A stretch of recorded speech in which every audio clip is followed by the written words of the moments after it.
I wasn't alone in the office when the lights started going out. I just didn't realize it yet. The clock on my desk clicked to 11:42 p.m. In an open-plan office designed for 60 people, the silence isn't actually silent.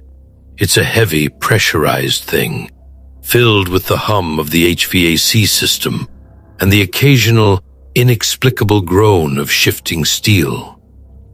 I'm the last one here. Again. The Project Helios data migration had to be finished by dawn, and my manager, Sarah, had made it clear that my bonus, and possibly my seat at this desk, depended on the green checkmark on my screen.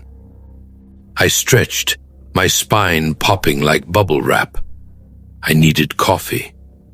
Not the sludge from the break room pot, but the emergency espresso pods I kept in my locker.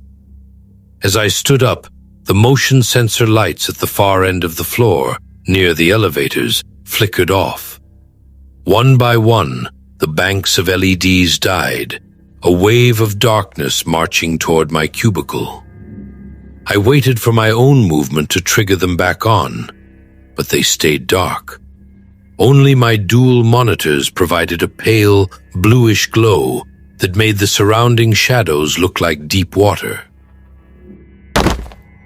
I froze. It sounded like a heavy stapler hitting the floor. It came from Sarah's office, 50 feet behind me. "Hello?" I called out. My voice sounded thin, stripped of its authority by the carpeted walls. No answer. Probably just a stack of files sliding off a desk. Gravity doesn't go home at 5. I turned on my phone's flashlight and began the walk to the break room. The office felt different at night. The rows of empty cubicles looked like headstones. I passed the printer station. The large Xerox machine was in sleep mode, its single amber eyes staring at me. Just as I passed it, the machine whirred to life. The internal scanner light slid across the glass, printing something. I stopped. The paper slid into the tray, crisp and warm. I picked it up.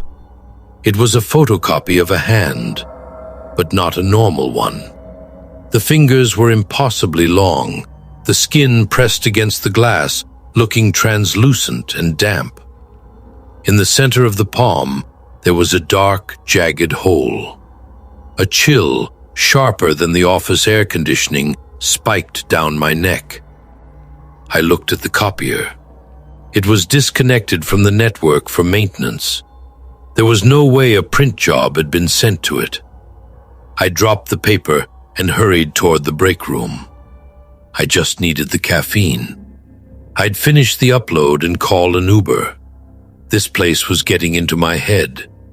Inside the break room, the refrigerator hummed a low, vibrating note that I felt in my teeth. I grabbed my espresso pod, but as I turned to the machine, I saw the reflection in the glass of the microwave. Someone was standing in the doorway. I spun around. Nothing. Just the empty hallway and the dim emergency exit signs. "Okay, Ethan, get it together," I whispered. I headed back to my desk, walking faster now. I didn't look at the copier. I didn't look at the dark offices. I kept my eyes on the blue glow of my monitors. But as I got closer, I realized something was wrong. My monitors weren't showing the progress bar anymore. The screens were filled with text. Thousands of lines of it, scrolling so fast it was a blur. I sat down, my heart hammering against my ribs, and tried to grab the mouse. It wouldn't move. The cursor was stuck in the dead center of the screen. The scrolling stopped abruptly. A single sentence appeared, centered in a massive, jagged font. "Why are you still here?" The lights directly above my head shattered. Not just turned off, shattered. Shards of glass rained down on my shoulders. I screamed, diving under the desk. The darkness was absolute now. The only light came from the monitors, which began to pulse with a rhythmic, sickly red glow. Something was walking on the ceiling. It wasn't the sound of shoes. It was the sound of wet leather hitting the acoustic tiles. It was moving from the break room toward my cubicle. I held my breath, pressing my back against the cold metal of my desk pedestal. I could hear it now. A wet, whistling breath, like air being pushed through a straw submerged in water. The sound stopped right above me. A drop of something cold and viscous fell onto my hand. I didn't scream this time. I couldn't. I looked down. It was a thick, grayish fluid that smelled like copper and old, damp basements. I peered out from under the desk. In the red light of the monitors, I saw it. A figure was perched on the top of the cubicle wall. It was wearing a suit, my manager's suit, but the fabric was bursting at the seams. The limbs were too long, bent at angles that suggested the bones had been snapped and reset. It had no face, just a slit where the mouth should have been. It leaned down, its head tilting with a series of sickening cracks. "Project Helios," it croaked. The voice wasn't human. It sounded like a recording of a voice, played back at the wrong speed.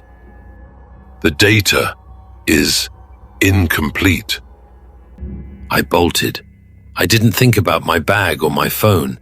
I ran for the emergency stairs.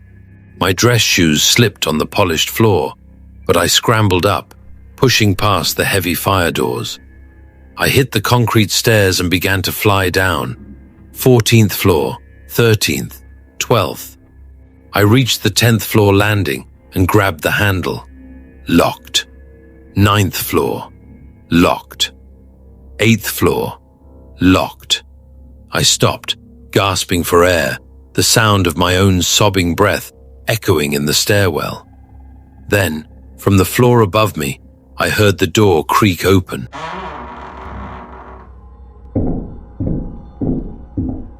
It was coming down. It wasn't rushing. It knew the doors were locked. I raced down to the lobby level, my lungs burning. I threw my weight against the final door, the one that led to the security desk and the street. It didn't budge. I looked through the small, wire-reinforced glass window. The lobby was empty. The security guard was gone. But on the desk, the computer monitors were all pulsing with that same sickly red light. I turned around, backed against the door. The thing appeared at the top of the stairs above me. It didn't walk. It flowed, its broken limbs clicking against the concrete. "Ethan," it whispered, using my name this time. "The migration requires a host." It lunged. I woke up with a jolt. My face was pressed against my keyboard. The office was bright. The morning sun was streaming through the floor-to-ceiling windows. The HVAC was humming its usual, comforting tune. Rough night? I jumped, nearly knocking over my coffee. Sarah was standing there, holding a mug, looking professional and perfectly human. Yeah, I stammered, wiping sweat from my forehead. I must have fallen asleep. Did the project finish? Sarah smiled. It was a wide, pleasant smile, a little too wide. "Everything is perfect, Ethan. The data is all moved. We're so glad you stayed." She turned to walk away, and for a second, the light caught her hand as she reached for the door handle. In the center of her palm, hidden for just a moment before she closed her grip, was a dark, jagged hole. I looked down at my screen. The migration was 100% complete. Under the source column, it listed the server. Under the destination column, there was only one word: you.